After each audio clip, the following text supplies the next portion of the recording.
an iced latte, which I will try. I'll see what it's like. It's got ice in it.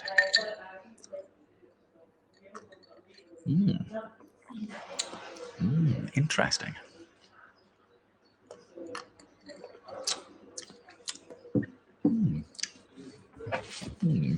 Okay. Okay. Let's see how that goes. That notification you just heard was saying I'm now live on YouTube. So, hello, YouTube. Right, chapter 60, Moby Dick. Angle myself a little bit better. Okay, chapter 60, The Line, it's called. Angle you down a little bit. It's a bit better. Right, The Line. With reference to the whaling scene shortly to be described, as well as for the better understanding of all similar scenes elsewhere presented, I have here to speak of the magical, sometimes horrible whale line. The line originally used in the fishery was of the best hemp, slightly vapoured with tar, not impregnated with it as in the case of ordinary ropes, for while tar, as ordinarily used, makes the hemp more pliable to the rope maker, and also renders the rope itself more convenient to the sailor for common ship use, yet not only would the ordinary quantity too much stiffen the whale line for the close coiling to which it must be subjected, but as most seamen are beginning to learn, tar in general by no means adds to the rope's durability or strength, however much it may give it compactness and gloss. Of late years, the manila rope has, in the American fishery, almost entirely superseded hemp as a material for whale lines, for though not so durable as hemp, it is stronger and far more soft and elastic, and I will add, since there is an aesthetics in all things, is much more handsome and becoming to the boat than hemp. Hemp is a dusky, dark fellow, a sort of Indian, but Manila is a golden-haired Circassian to behold. Don't know what Circassian is. It's not bad, this actually. It's not bad.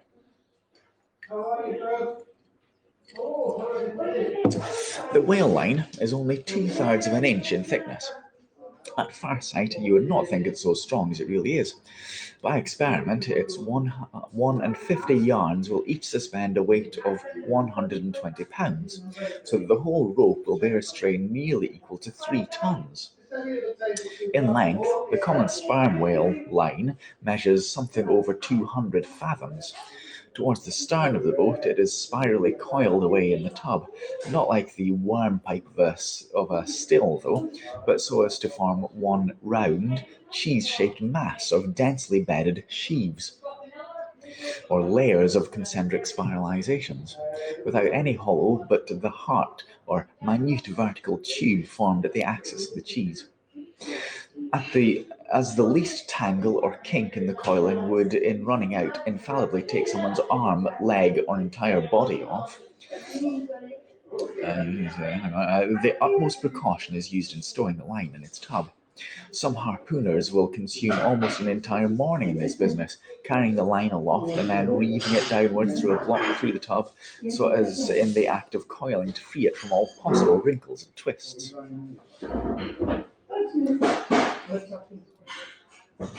In the English boats, 2 tubs are used instead of 1, the same line being continuously coiled in both tubs.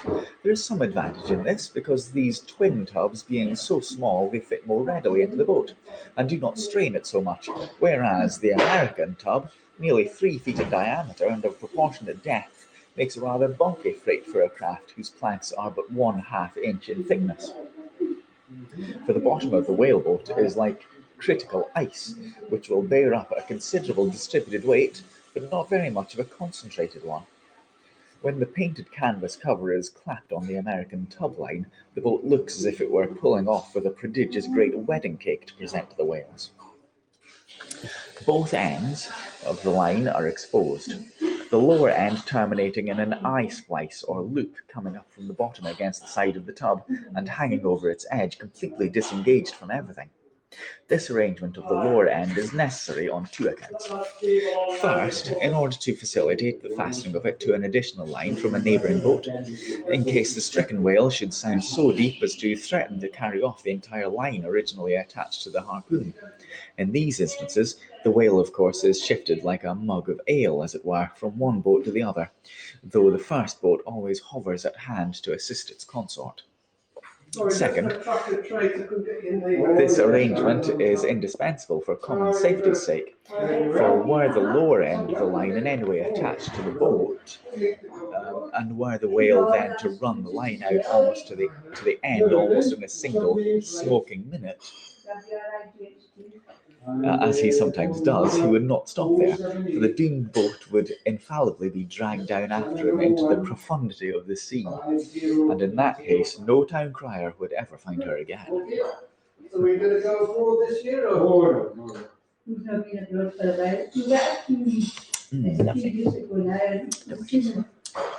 actually not bad. It's not bad. I've had iced coffee before. This is a little bit different, actually. It's nice. Before lowering the boat for the chase, the upper end of the line is taken aft from the tub, and passing around the loggerhead, there is again carried forward the entire length of the boat, resting crosswise upon the loom or handle of every man's oar, so that it jogs against his wrist in rowing.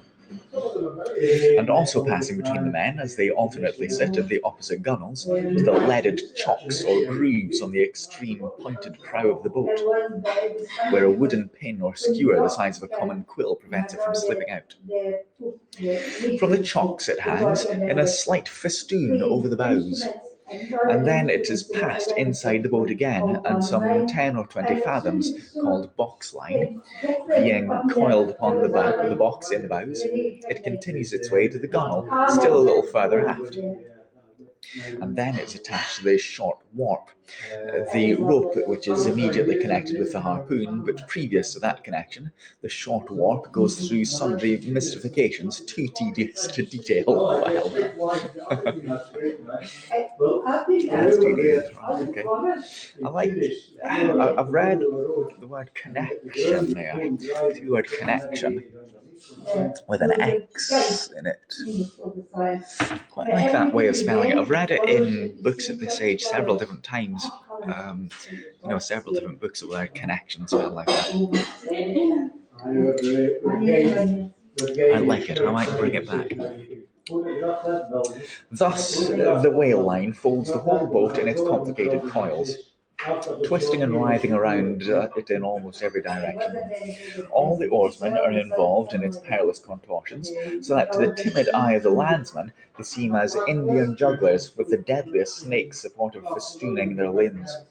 Nor can any son of mortal women for the first time seat himself amid those hempen intricacies, and while straining his utmost at the oar, bethink him that at any unknown instant the harpoon may be darted, and all those horrible contortions be put in play like ringed lightnings. He cannot be thus circumstanced without a shudder that makes the very marrow in his bones to quiver in him like a shaken jelly.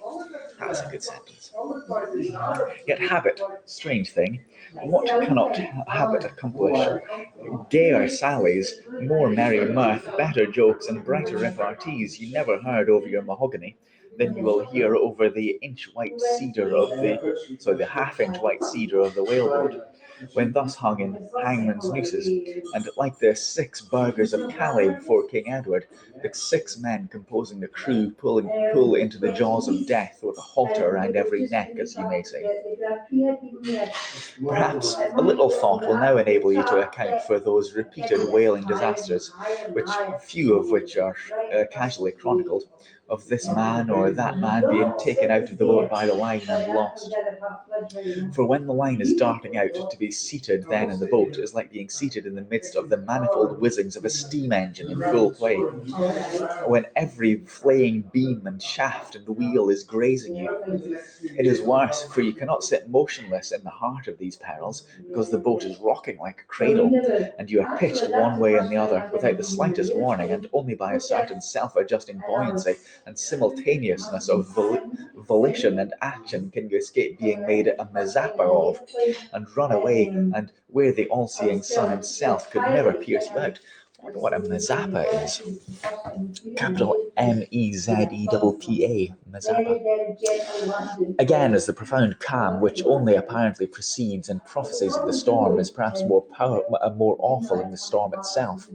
For indeed, the storm itself. Hang on. For indeed, the calm is but the wrapper and envelope of the storm. Well, that's good. The calm is but the wrapper and envelope of the storm. I like that. And contains in itself, as the seamless, harmless rifle holds the fatal powder, and the ball and the explosion, so the graceful repose of the line as it silently serpentines around the oarsman before being brought into actual play. This is a thing which carries more of the true terror than any other aspect of this dangerous affair. But why say more? All men live enveloped in whale lines. All are born with halters around their necks. But it is only when caught in the swift, sudden turn of death that mortals realize the silent, subtle, ever-present perils of life. And if ye be a philosopher, though seated in the whaleboat, you would not at heart feel one whit more of terror than though seated before your evening with a poker, or evening fire with a poker, and not a harpoon by your side. That's nicely philosophical, isn't it? Every man is born with a halter around his neck. That is a noose around his neck. Yeah. The year before we were in Vietnam. Like that. Now, chapter 61, Stubb kills a whale. So this is a little bit of a chapter, okay? Stubb kills a whale. That'll be interesting. Maybe it's a lie. No, I think it's probably true. I think it's true to say that every man is born with a noose around his neck. I like that. I think it's a nice philosophy. Or maybe it's a tie. Sorry, maybe it's a tie. No, it's a noose. It's a noose. Well, I mean, in context. If ye be a philosopher, though seated in the whaleboat, you would not at heart feel one whit more terror than though you seated before your evening fire with a poker and not a harpoon by your side. It's definitely a noose. It is a good line. Alright, chapter 61, Stubb kills a whale. If to Starbuck the apparition of the squid was a thing of portents, to Kike it was a quite different object. When you see him quid, said the savage, holding his harpoon in the bow of the hoisted boat, then you quick see him parm whale. So again, I'm doing the accent of what I assume is a South Sea Islander. The next day was exceedingly still and sultry, and with nothing special to engage them, the Pequod's crew could hardly resist the spell of sleep induced by such a vacant sea. For this part of the Indian Ocean, through which we then were voyaging, is not what whalemen call a lively ground. That is, it affords fewer glimpses of porpoises, dolphins, flying fish, and other vivacious denizens of more stirring waters than those off the Rio de la Plata, or the inshore ground of Peru. It was my turn to stand at the foremast head, with my shoulders leaning against the slackened royal shrouds. To and fro I idly swayed in what seemed an enchanted air. No resolution could withstand it. In that dreamy mood, losing all consciousness, at last my soul went out of my body, though my body still continued to sway, as a pendulum will, long after the power which first moved it is withdrawn. Ere forgetfulness altogether came over me, I had noticed that the seamen at the mast and mizzenmast heads were already drowsy, so that all three of us lifelessly swung from the spars, and for every swing that we made there was a nod from below from the slumbering helmsman. The waves too nodded their indolent crests, and across the wide trance of the sea, east nodded to west, and the sun all over. Suddenly, bubbles seemed bursting beneath my closed eyes like vices. My hands grasped the shrouds. Some invisible, gracious agency preserved me. With a shook, I came back to life. And lo, close under our lee, not 40 fathoms off, a gigantic sperm whale lay rolling in the water like the capsized hull of a frigate, his broad, glossy back of an Ethiopian hue, glistening in the sun's rays like a mirror. but lazily undulating in the trough of the sea, and ever and anon tranquilly spouting his vapoury jet, the whale looked like a portly burgher smoking his pipe of a warm afternoon. But that pipe, poor whale, was thy last. As if struck by some enchanter's wand, the sleepy ship and every sleeper in it at once started into wakefulness, and more than a score of voices from all parts of the vessel simultaneously, with 3 notes from aloft, shouted forth the accustomed cry as the great fish slowly and regularly spouted the sparkling brine into the air. "Clear away the boats, luff!" cried Ahab, and obeying his own order, he dashed down the helm before the helmsman could handle the spokes. Get him, absolutely. The sudden exclamations of the crew must have alarmed the whale, and ere the boats were down, majestically turning, he swam away to the leeward, but with such a steady tranquillity, and making so few ripples as he swam, that thinking as after all he might not yet be alarmed, Ahab gave orders that not an oar should be used, and no man must speak but in whispers. So seated like Ontario Indians, Michelle? On the gunwales. Again, as I've said before, this is written very much of the time, and there's a lot of questionable language in here, but I have to read it as I read it, if you get what I mean. So seated like Ontario Indians on the gunwales of the boats, we swiftly but silently padded along, the calm not admitting of the noiseless sails being set. Presently we thus glided in chase, the monster perpendicularly flitting his tail 40 feet into the air, and then sank out of sight like a tower swallowed up. "There go flukes," was the cry, an announcement immediately followed by Stubbs producing his match and igniting his pipe. For now a respite was granted. After the full interval of the sounding had elapsed, the whale rose again, and being now in advance of the smoker's boat, and being much nearer to it than any of the others, Stubb counted upon the honour of the capture. I think it lazy mortifying the moment. Not for long. After the full sounding had elapsed, the whale rose again. Right. Near to the end of the others, Stubb counted upon the honour of the capture. It was obvious now that the whale had at length become aware of its pursuers. All silence of cautiousness was therefore no longer of use. Paddles were dropped, and oars loudly came into play, and still puffing at his pipe, Stubb cheered on his crew to the assault. Yes, a mighty change had come over the fish. All alive to his jeopardy, he was going head out, that part obliquely projecting from the mad yeast which he brewed. Starter, my men! Don't hurry yourselves, take plenty of time, but starter like thunderclaps, that's all," cried Stubb, spluttering out the smoke as he spoke. "Starter now, give her the long and the goods and the strong stroke. Tashtigo, starter, tash my boy, starter. All but keep cool, cucumbers is the word. Easy, only starter like grim death and grinning devils, and raise the buried dead perpendicular out of their graves, boys. That's all, starter." "Woohoo, wahee!" screamed the gay header in reply, raising some old war whoop to the skies, as every oarsman in the straining boat involuntarily bounced forward with one tremendous leading stroke which the eager Indian gave. But his wild screams were answered by quite others as well. "Kee-hee! Kee-hee!" cried Daggoo, straining forwards and backwards on his seat like a pacing tiger in his cage. "Kaloo! Kooloo!" howled Keekag, as if smacking his lips over a mouthful of grenadier's steak. And thus with oars and yells the keels cut the sea. Meanwhile Stubb, retaining his place in the van, still encouraged his men on the onset, all the while puffing the smoke from his mouth. Like desperadoes they tugged and they strained till the welcome cry was heard. "Stand up, Tashtigo, give it to him!" The harpoon was hurled. Stern all, the oarsmen backed water. The same moment something went hot and hissing along every one of their wrists. It was the magical line. An instant before, Stubb had swiftly caught 2 additional turns with it round the loggerhead, whence, by reason of its increased rapid circlings, a hempen blue smoke now jetted up and mingled with the steady fumes from his pipe. As the line passed round and round the loggerhead, So also, just before reaching that point, it blisteringly passed through and through the both of Stubbs' hands, from which the hand cloths or squares of quilted canvas sometimes worn at these times had accidentally dropped.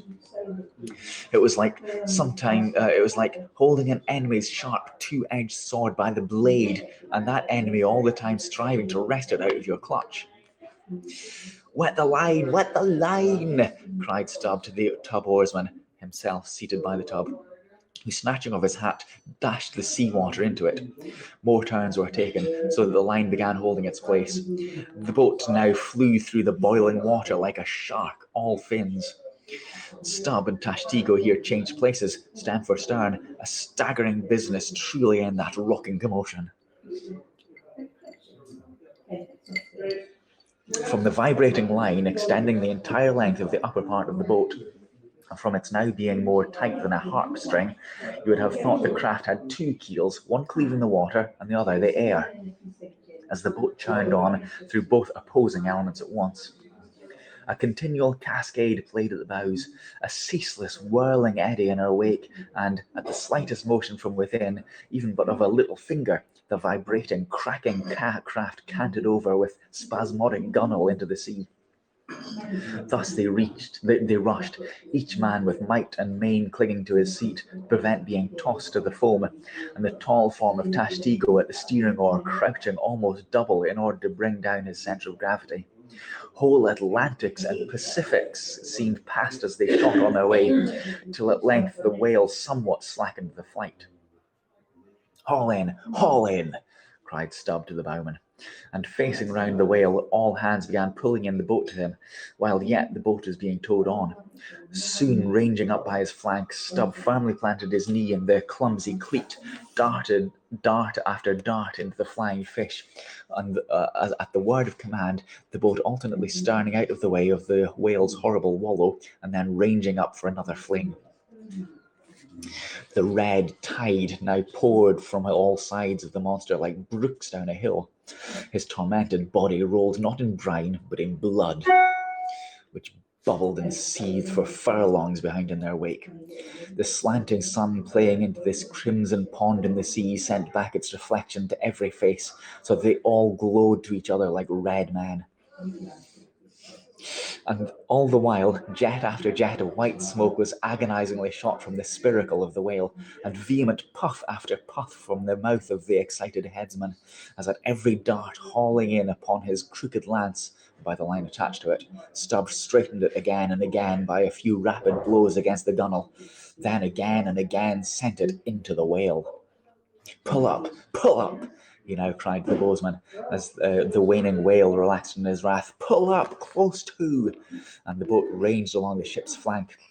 When reaching far over the bow, Stubb slowly churned his long lance into the fish and kept it there, carefully churning and churning, as if cautiously seeking to feel after some gold wash that the whale might have swallowed, and which he was fearful of breaking ere he could hook it out.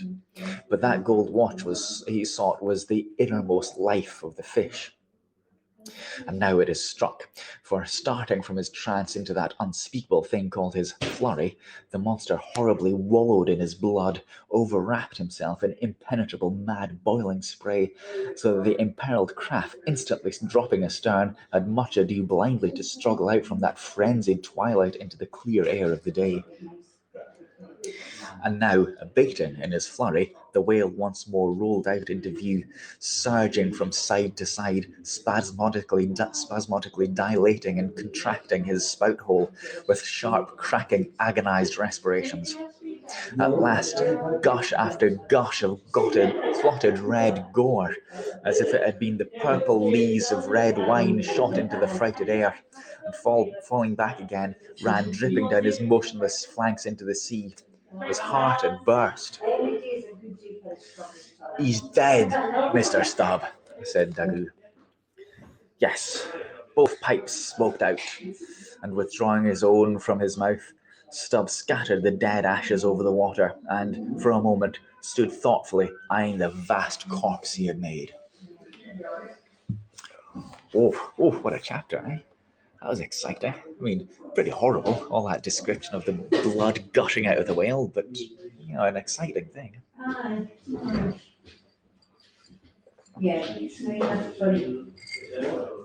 Shall I have one more chapter? It's just a page and a bit. One more chapter, maybe two. Take this time. Check this time. Flick time. How does he hold his pipe during that? In his teeth. In his teeth, he just holds it like that and puffs. Yeah, it was mentioned in one of the chapters before how he's constantly got his pipe on the go and he just clenches it. But it's smoking though. It's not just holding it in his mouth. He's actually smoking. Who knows? Who knows how he does it? Chapter 62, the dart. A word concerning an incident in the last chapter. According to the invariable usage of the fishery, the whale boat pushes off from the ship with the headsman or whale killer as temporary steersman, and the harpooner or whale fastener pulling the foremost oar, the one known to the harpooner oar. Now, it needs a strong, nervous arm to strike the first iron into the fish, for often, in what is called a long dart, the heavier implement has to be flung to the distance of 20 or 30 feet. But however prolonged and exhausting the chase, the harpooner is expected to pull his oar meanwhile to the uttermost. Indeed, he is expected to set an example of superhuman activity to the rest, not only by incredible rowing, but by repeated loud and intrepid exclamations, and what it is to keep shouting at the top of one's compass while all the other muscles are strained and half-started. For that is none what that is none know but those who have tried it. Okay, that makes some kind of sense. Yeah, exactly. Yeah, steam engine killing machine. Yeah. For one, I cannot bawl very heartily and work very recklessly at one and the same time. In this straining, bawling state, then, with his back to the fish, all at once the exhausted harpooner hears the excited cry, "Stand up and give it him!" He now has to drop and secure his oar, turn round on his centre halfway, seize his harpoon from the crotch, and, with what little strength may remain, he essays to pitch it somehow into the whale. No wonder, taking the whole fleet of whalemen in a body, that out of 50 fair chances for a dart, not 5 are successful. No wonder that so many hapless harpooners are madly cursed and disrated. No wonder that some of them actually burst their blood vessels in the boat. No wonder that some sperm whalemen are absent 4 years with 4 barrels. No wonder that to many ship owners, whaling is but a losing concern, for it is the harpooner that makes the voyage, and if you take the breath out of his body, how can you expect to find it there when most wanted? Again, if the dart be successful, then at the second critical instant, that is when the whale starts to run, the boat header and harpooner likewise start to running fore and aft, to the imminent jeopardy of themselves and everyone else.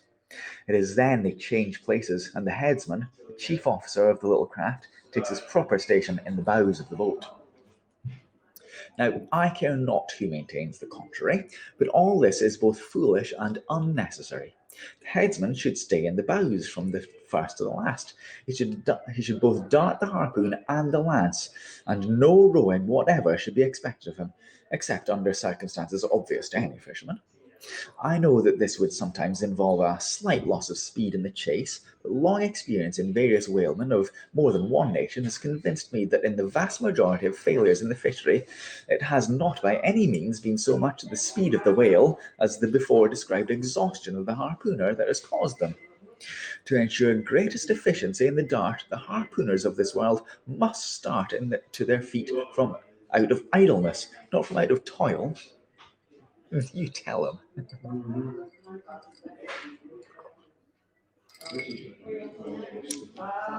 Shall I have one more chapter of the crutch? So again, it's only a short chapter.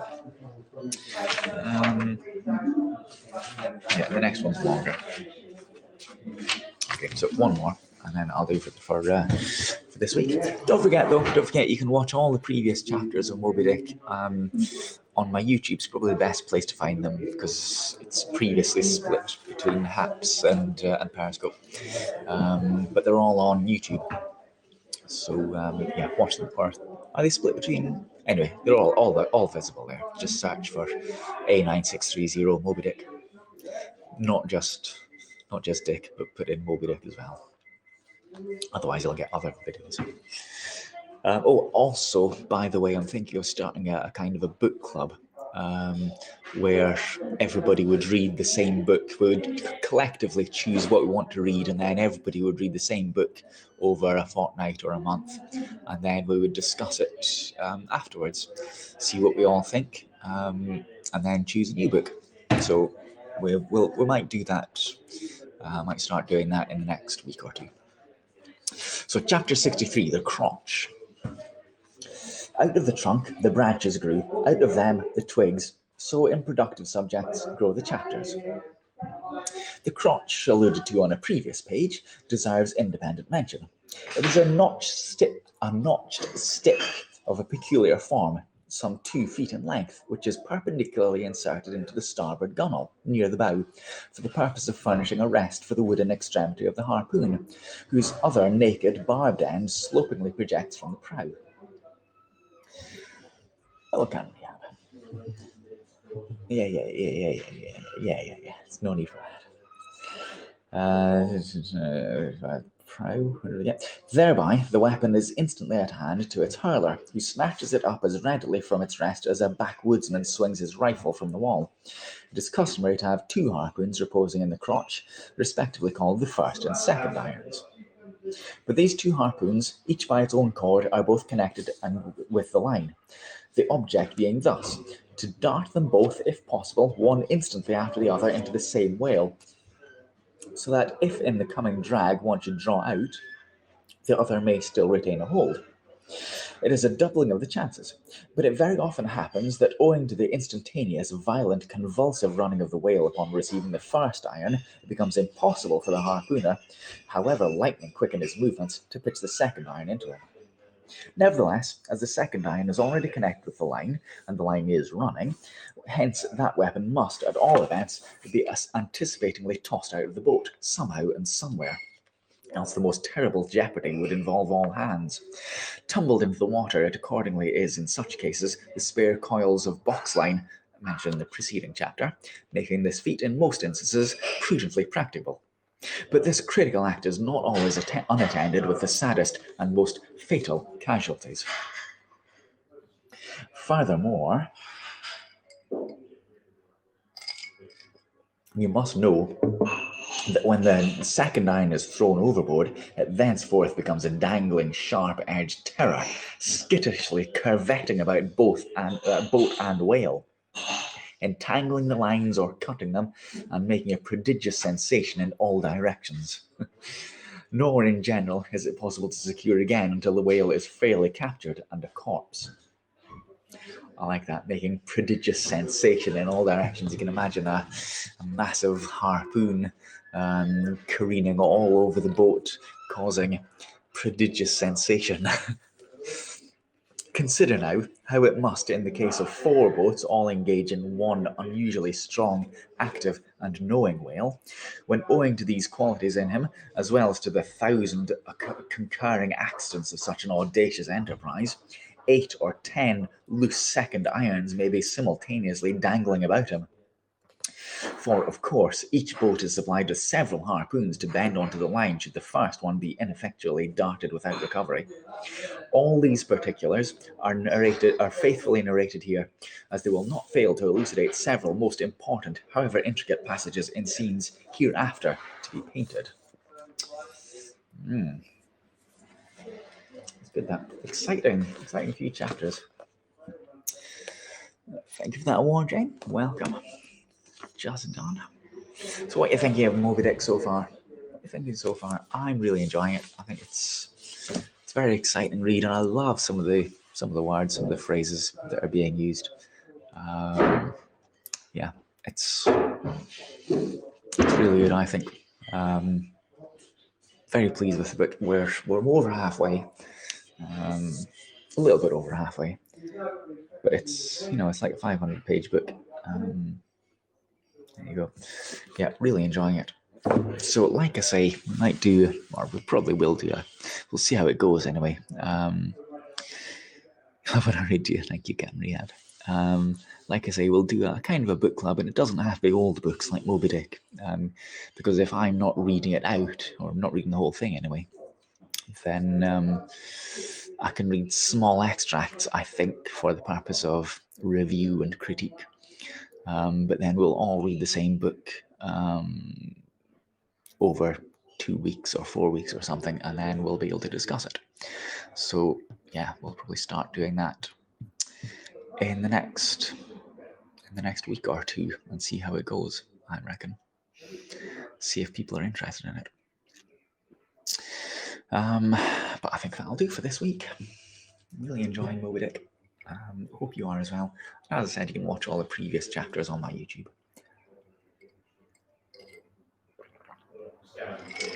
So don't forget my phone box quiz tonight.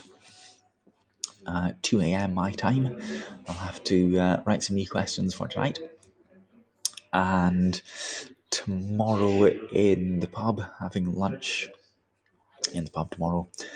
And might be starting a new game next week. Doing a new game here on Haps involving guests. Fun in the phone box tonight, but like I say, next week a new game involving guests, guest broadcasters playing a game. I will leave you with that thought. So I'll see you next week. Thanks for watching, everybody. Thanks for listening to me read. See you next week, or tonight, or tomorrow, whenever. Or if you're watching on YouTube, I'll see you in a moment for the next few chapters, whatever they are like. Alright, see you later. Thanks for watching. Cheerio, bye everyone. Have a nice Thursday.